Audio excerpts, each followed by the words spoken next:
Good day, everyone. We are here today to present to you our undergraduate thesis as partial fulfillment for the course SS312 Research in Social Studies 1, entitled Problems Encountered and Coping Mechanism of Abaca Farmers of San Andres, Catanduanes during COVID-19 pandemic. Chapter 1. The background of the study. Abaca farming is the source of livelihood of about 200,000 farming families in 56 provinces in the Philippines. Abaca is native to the Philippines, is one of the country's 35 fiber crops. It is considered as the strongest natural fiber and in the world. The Philippines supplies 87.5% of the world's requirements for Abaca fiber, and as such is the number one supplier worldwide. The key Abaca producing province in the Philippines is the Bicol region, particularly the Catanduanes. Almost one-third of the Abaca areas can be found in Bicol with 52,493 hectares. According to Department of Fiber Industry Development Authority, or PhilPIDA 2016. A statistic from the Department of Agriculture, or known as DA, showed that from 2009 to 2013, the Bicol region is the top producer of Abaca fiber, having produced 22,987 metric tons, which comprise 39% of the national produce. Furthermore, the province of Catanduanes produces roughly of 92.3% of the total Abaca production of the Bicol region and comprises 34.9% of the total Abaca production of the country.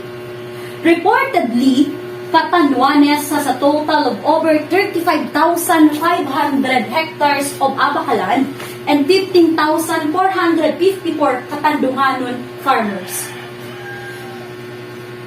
15,454 Catanduanon farmers use this for their livelihood. Thus, Catanduanes has earned the title of Abaca Capital of the Philippines for being the top producing of Abaca in the Philippines. Not only that, Catanduanes can also be considered as the top Abaca producer not just in the Philippines but around the world, providing 87.17% of the global output. By itself, Catanduanes provide 23,500 metric tons of Abaca.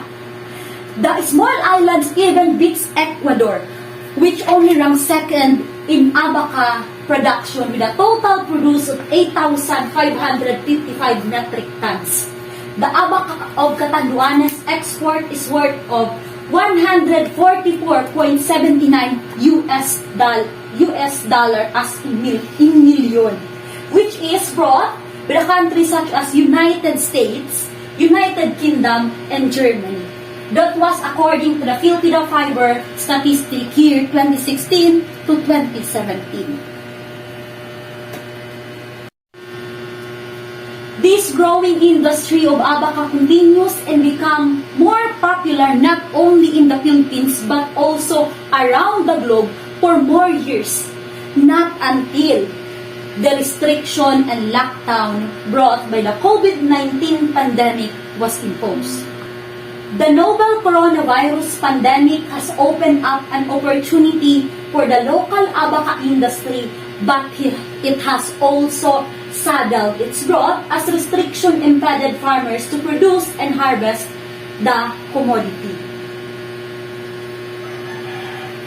While Abaca must have gotten popular due to the crop's porous fibers, Filipino growers are struggling to supply raw materials because of local restrictions and with limited farms dedicated to cultivating the cash crop. Data provided by the Philippine Fiber Industry Development Authority, or known as PhilPIDA, showed that between January and June 2021, Abaca production declined by 25%. Despite the growing demand for its fiber, which is used to manufacture masks and personal protective equipment. According to PhilHIDA Director Kennedy Costales, he said movement of people were limited for the past 6 months. General transport has almost come to halt. Abaca farmers are prevented to go into the mountains to harvest. Our personnel are also prevented to travel from one province to another, and many more reasons. We are not the normal times. The pandemic and the lockdown imposed in response to it have added to the burden of Abaca farmers and its traders, whose movements are now restricted and limited. In result to that, the Abaca farmers are now experiencing different problems to its livelihood, such as lower income, poverty, inflation, and many more. To address the problem brought by the COVID-19 pandemic, the government created a program that will be extended to the Abaca farmers of Catanduanes, such as cash subsidy and the implementation of the program Tindog Isla sa Tahaw kang Pandemya that aims to support and help Catanduanon focusing to its Abaca farmers. The Department of Agriculture also extends help to the Abaca farmers. According to the Agriculture Secretary William Dar, cash crops like Abaca will be developed as the country enters the new landscape for the agriculture, wherein commodities must be more resilient to crisis, and producers will be trained to become manufacturers, marketers, and entrepreneurs. Hence, the mobility and restriction due to the COVID-19 pandemic gave a drastic change to the Abaca industry and farmers' livelihood.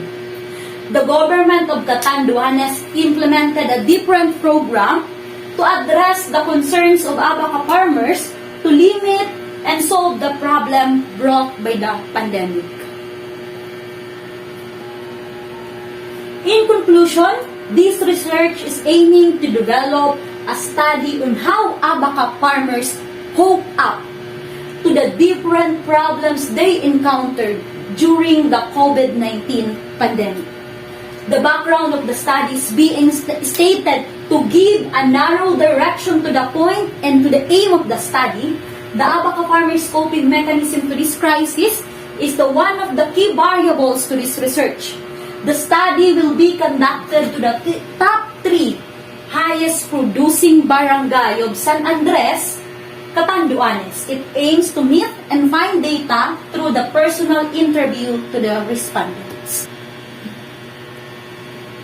Statement of the problem and the purpose of the study. This aims to develop a research paper that will reveal the problems encountered and coping mechanism of Abaca farmers of San Andres, Catanduanes during COVID-19 pandemic. Specifically, it aimed to answer the following questions. What is the socio-demographic profile of Abaca farmers of Catanduanes in terms of age, gender, educational attainment, civil status, socio-economic income, and length of years in Abaca farming? Number 2 is what are the problems encountered by the Abaca farmers during the COVID-19 pandemic? Number 3, what is the coping mechanism of Abaca farmers?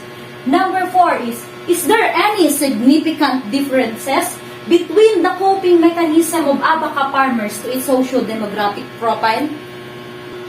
The researcher is aiming to prove the research hypothesis.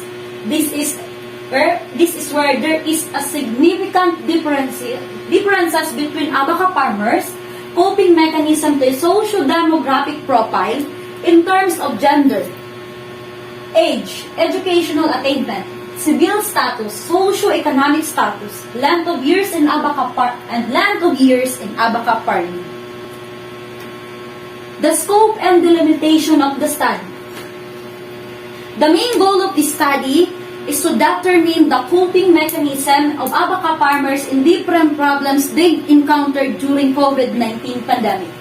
The research paper is also aimed to voice out and share the data that will be gathered to improve the life of the farmer.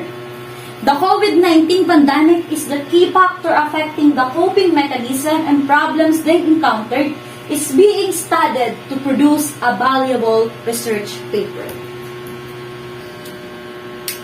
This study will be conducted to top 3 producing barangay of Abaca in San Andres. The barangay San Vicente, San Andres, Catanduanes is top producing barangay. The barangay Malambrag, San Andres, Catanduanes is the second top producing barangay. And the third top producing barangay is the San Isidro, San Andres, Catanduanes. The respondents of this study are consisting of 10 farmers per barangay with the age that range from 15 years old to approximately 60 years old, with randomly selected gender that will be available during the distribution of the survey questionnaire. Importance of the study. This study will contribute to the following. Student. This study will let students know and make them aware of the struggle and problems encountered by the Abaca farmers of San Andres, Catanduanes. This is also will serve as their guide to know how farmers cope up and rise after the effects brought by the pandemic. For the teachers, this study will let teachers know on what situation does the family of the student, which is the primarily livelihood, is Abaca farming. They will know what struggle they are facing and what they do to overcome the problems brought by the crisis. Next is for the Abaca farmers. This study will be the way to know the problems they encountered and their coping mechanism. As the researcher, they're hoping that by this study, the government and the other sector of the community will hear the Abaca farmers' struggles and hardships. This study will be their way to voice out and share their remarkable stories.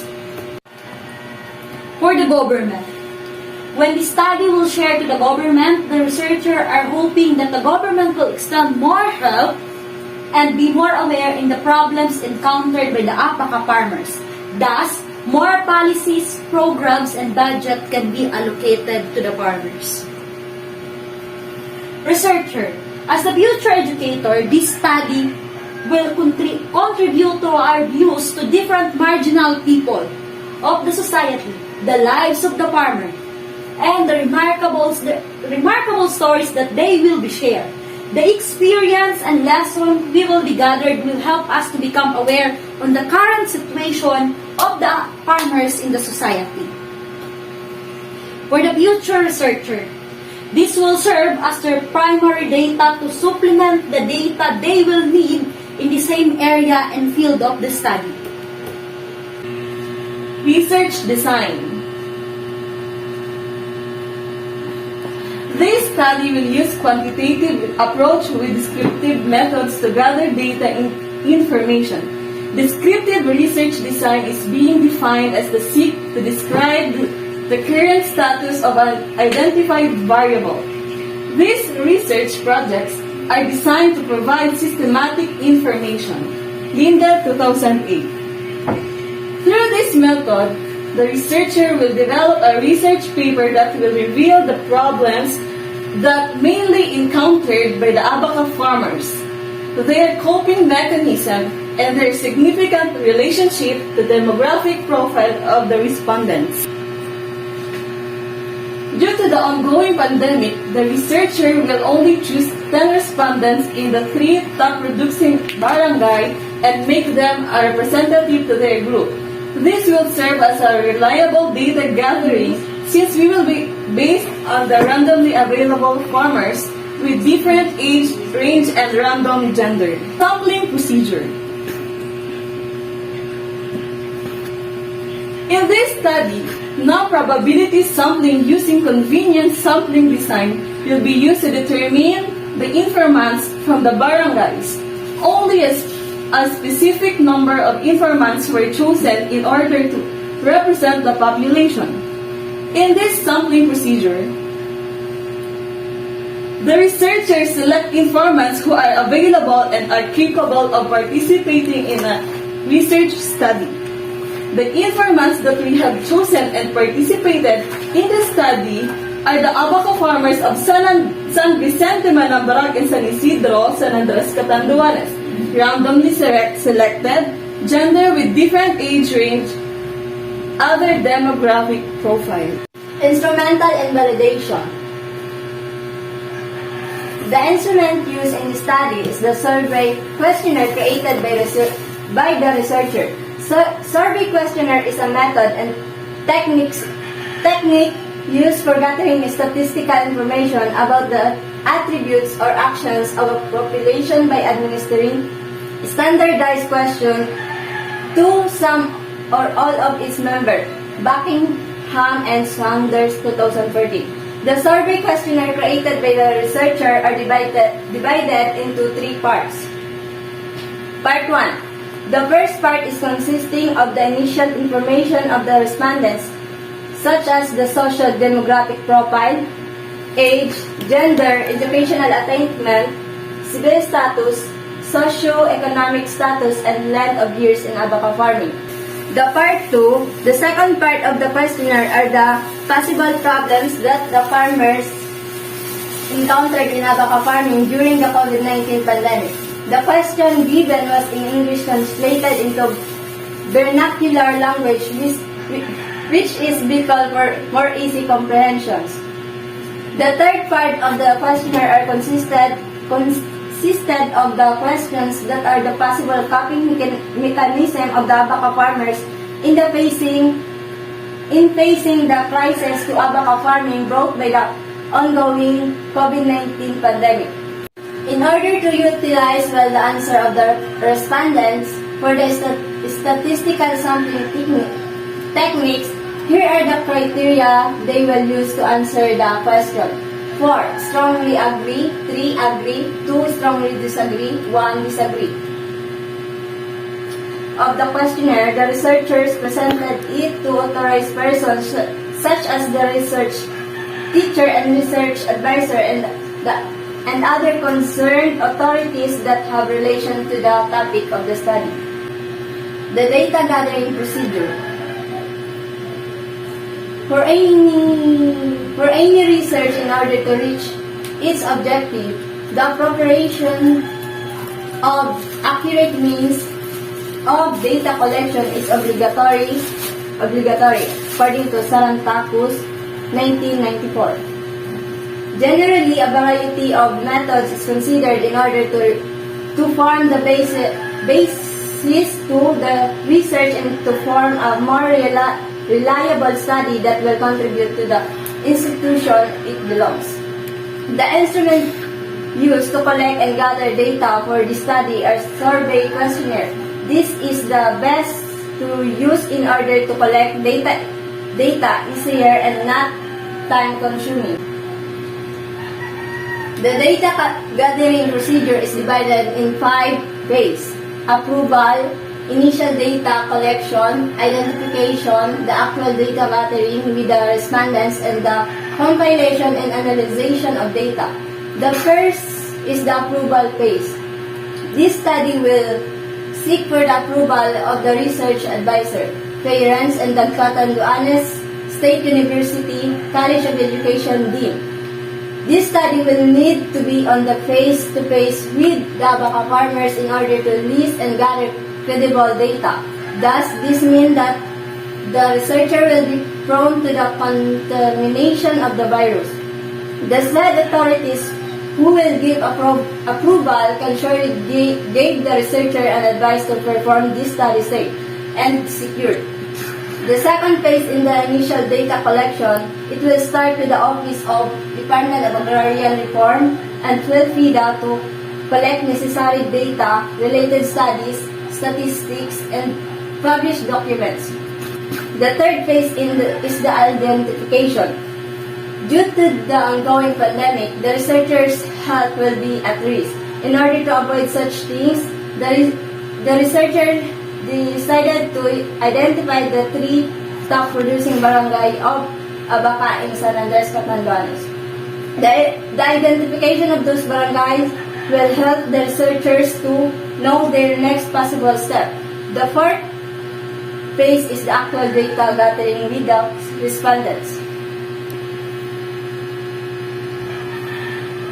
The researcher will bring the letter of approval of the research advisor and the College of Education Dean to conduct an interview using survey questionnaire to the farmers. This is hereby will be shown to the barangay captains with attached letter of his or her approval to let the researcher conduct a data gathering to their respective barangays. After the approval of the barangay captain, the researcher can finally conduct their house-to-house to find a potential respondent. The last phase is the compilation and the analysis of the data. It is the critical stage where researchers are hoping to answer the aim and objective questions of this research and test whether the hypothesis is true. This study will not be easy due to ongoing pandemic. The researcher limits the respondents in order to avoid too much exposure to the public. The respondents will be based on its availability and location to consider and make sure that it is still practices the Interagency Task Force or IATF COVID-19 guidelines. Statistical treatment of data. The study will use quantitative analysis on the gathered data in order to determine and identify the problems encountered and coping mechanism of Abaca farmers of San Andres during COVID-19 pandemic. The following statistical tools will be utilized: frequency count and percentage, weighted value and mean, presentation of the table, and ranking in analyzing the data. The frequency count and percentage will be used in tallying the response, whereas the formula for the percentage is percent equals to frequency over number of respondents times 100. Then, the weighted value and weighted mean will be tallied and tabulated using the formula. Weighted value equal 4 number of respondents plus 3 number of respondents plus 2 number of respondents plus 1 number of respondent over number of respondents. And then the weighted mean is equals to summation of weighted value and weighted value divided by number of respondents. The presentation of the table will be used in order to show the respective response in each question in the survey questionnaire, and the ranking will be used to determine the proper rating order of the response.